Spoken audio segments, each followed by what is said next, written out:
Assalamualaikum warahmatullahi wabarakatuh. Kami dari kelompok etika profesi. Di sini kami akan mempresentasikan tugas kelompok kami yang berjudul Cyber Law. Di sini kami terdiri dari yang pertama ada Jasmine Nabila Ayudia dengan NIM F1D020033. Ada saya sendiri lalu Rudi Setiawan dengan NIM F1D020039. Dengan selanjutnya yaitu Muhammad Lianata Septipalan dengan NIM F1D02053 dan terakhir ada Rama Indrawan dengan NIM F1D020085. Ya, di sini daftar isinya terdiri dari kami akan menjelaskan tentang latar belakang, sejarah, pengertian, ruang lingkup cyber law di Indonesia, asas-asas cyber law, studi kasus, dan kesimpulan. Yang pertama, latar belakang, saya serahkan ke pemateri selanjutnya. Baik, terima kasih moderator. Di sini saya akan membacakan tentang latar belakang. Cyber law terbilang melekat dengan dunia kejahatan yang didukung juga oleh globalisasi. Zaman itu berubah dan manusia tidak luput dari perubahan yang diikuti oleh dampak positif dan negatif. Cyber law sebagai hukum sistem informasi hadir sebagai alat pengendali pelanggaran tersebut. Hukum konvensional mengatur perilaku tiap individu atau kumpulan individu agar tidak melakukan suatu pelanggaran. Cyber law sama dengan hukum konvensional, hanya cyber law diasosiasikan dengan tidak luputnya oleh waktu dan tidak berperilaku sebagai halnya penerapan pada hukum konvensional. Internet dan jaringan komputer telah mendobrak semua batasan, ruang, dan waktu ini. Kendati demikian, cyber law belum diterapkan secara efektif di Indonesia. Selanjutnya.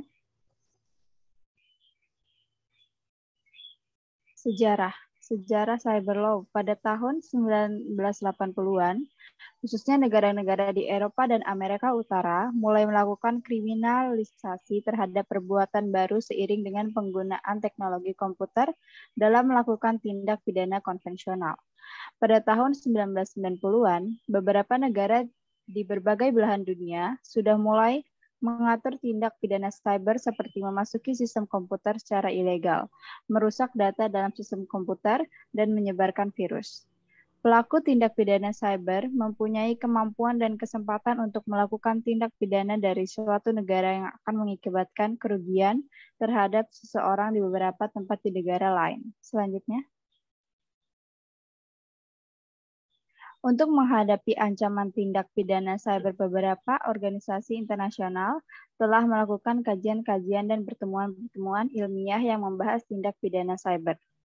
Kerjasama internasional untuk mendorong pembentukan hukum internasional tentang tindak pidana cyber.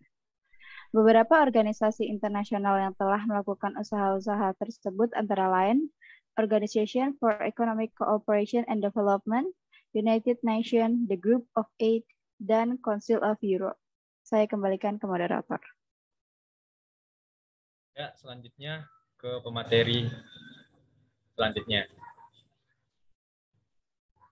Baik, terima kasih moderator. Saya akan membacakan pengertian cyber law. Cyber law adalah aspek hukum yang istilahnya berasal dari cyberspace law.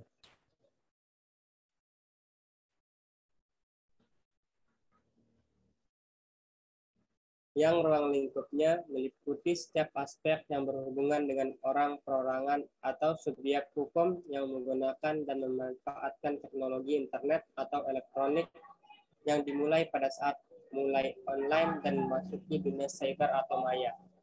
Selanjutnya, ruang lingkup cyber law. Adapun ruang lingkup dari hukum cyber ini pada dasarnya ialah meliputi setiap aspek yang berhubungan dengan orang, perorangan, atau subjek hukum yang menggunakan dan memanfaatkan teknologi internet yang dimulai pada saat mulai online dan memasuki dunia cyberspace atau dunia maya.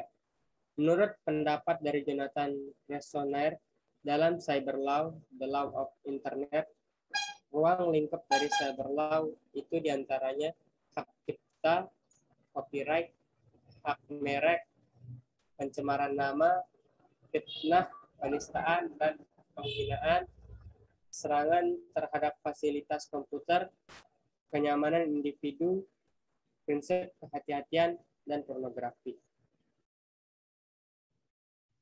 Saya kembalikan ke moderator. Baik, selanjutnya ke pemateri selanjutnya. Ya, terima kasih moderator. Selanjutnya cyber law di Indonesia. Cyber law di Indonesia. Sejak 1 dekade terakhir, Indonesia cukup serius menangani berbagai kasus terkait cybercrime, menyusun berbagai rancangan, peraturan, dan perundang-undangan yang mengatur aktivitas user di dunia maya. Dengan peran aktif pemerintah seperti itu, dapat dikatakan cyber law telah mulai diterapkan dengan baik di Indonesia.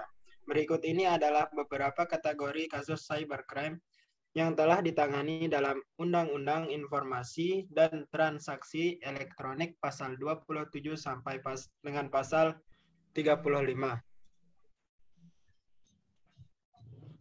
Ada 2 model kebijakan IT di Indonesia yang diusul oleh MIKI untuk mengatur kegiatan di cyberspace, yaitu pertama, model ketentuan payung atau umbrella provisions.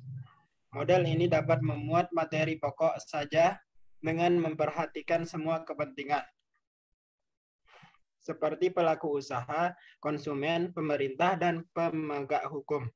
Juga keterkaitan hubungan dengan peraturan perundang-undangan. Yang kedua, model triangle regulation sebagai upaya mengantisipasi pesatnya laju kegiatan di cyberspace.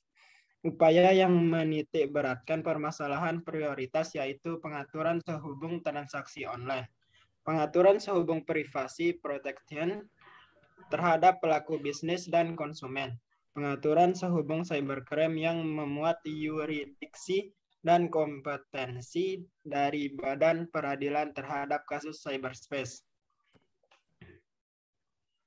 Selanjutnya, asas-asas cyber law.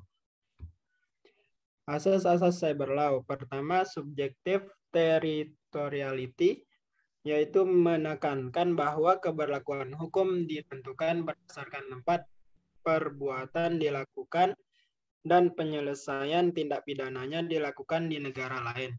Kedua, objektif territoriality menyatakan bahwa hukum yang berlaku adalah hukum di mana akibat utama perbuatan itu terjadi dan memberikan dampak yang sangat merugikan bagi negara yang bersangkutan.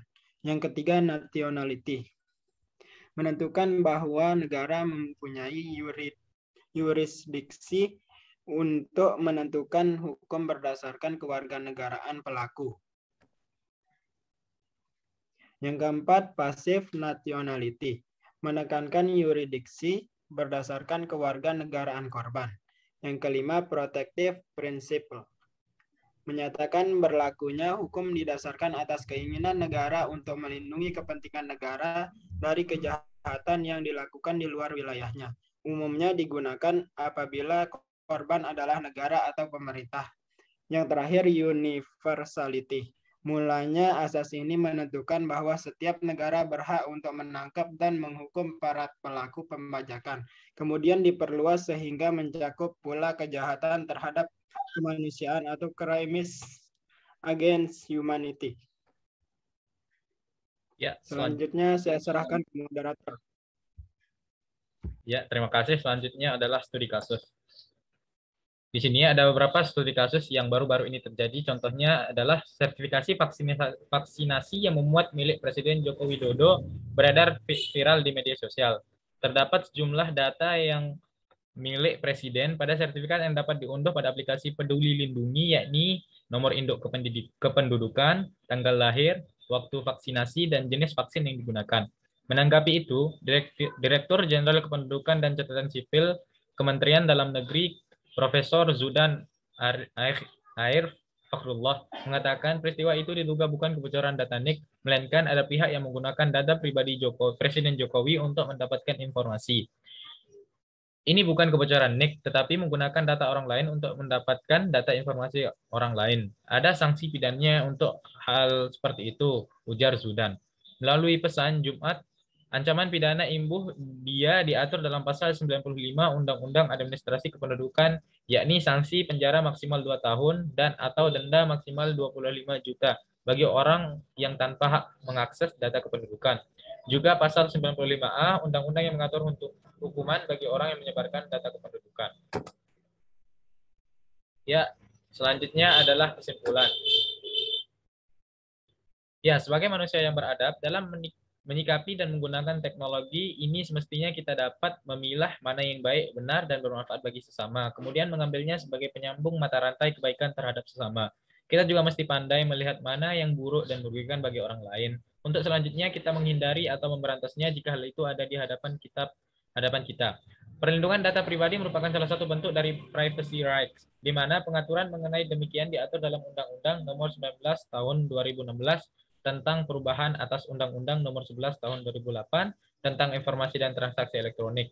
Pemanfaatan akan teknologi informasi dapat mengakibatkan data pribadi seseorang mudah untuk dikumpulkan bahkan dipindahkan dari satu pihak ke pihak lain tanpa sepengetahuan pemilik data pribadi. Maka dalam hal ini, pemerintah harus membuat kebijakan dan edukasi kepada masyarakatnya. Ya, sekian presentasi dari kelompok kami. Semoga bermanfaat. Mohon maaf apabila terdapat kekurangan.